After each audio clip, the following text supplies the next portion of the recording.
Cavern Womb is a Philadelphia, Pennsylvania-based death metal band, and one that I would qualify with a progressive death metal influence to it, and an kind of an indeterminate modern, but also new old school feeling to their sound. Stages of Infinity is their first official release in terms of being on their own. They did have a split that they released with Noxus some years ago, and that gave us a good sense of maybe taking influence from bands like Blood Incantation and Tomb Mold on their kind of newer tips, but also there was their own sort of Death Doom touch to it. You know, not just a Time Ghoul kind of thing, but more of a something a little bit more Doom oriented early on.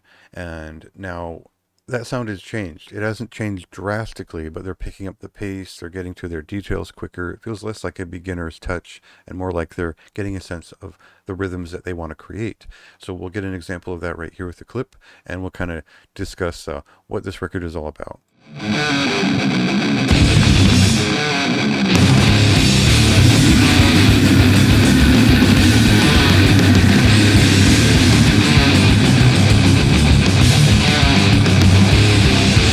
I would sort of consider this band an immediate successor in generation, as bands like Tomb Mold showed up, and then all of a sudden we have groups like Phobophilic and Gut Void who are doing their own thing, but certainly picking up on that groove and extrapolating their own version of it. And in a lot of ways, the themes and the general selection of artwork and all that make a lot of sense in that context.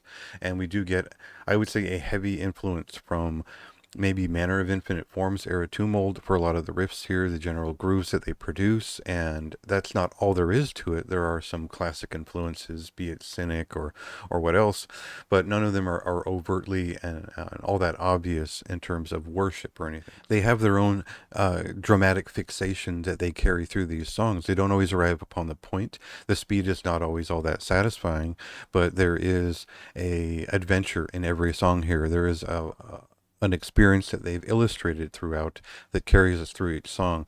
And I think that's something that most people get later on after they focused on nailing the grooves and the tightness of death metal. So I feel like there's a fair, an interesting level of movement to this band's work.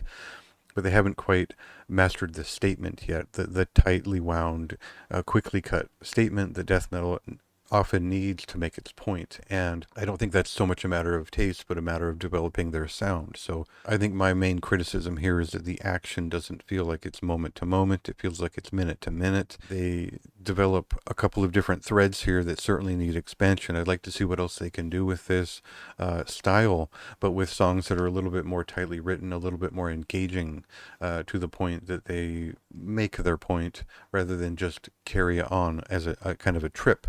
So if that's the point of what they're doing, then maybe I missed it, but I still enjoyed my experience. I think this is an above average death metal record. And I think they have a knack for presenting something in a dramatic sort of way. So a lot of promise here. I think a lot of my score is like admiring the actual curation, the taste, and the content of the music is enthralling enough that I was very much entertained by this, and I will return to it. But at the same time, I think they could do a lot better with actual songcraft, and I think they have the real foundation enough to do that in the future and be pretty good with their instincts. Recommendation for me, I think this is a band to watch and a band to enjoy right now. Go ahead and check them out yourself. This released on May 24th, and check out my review for more detailed thoughts.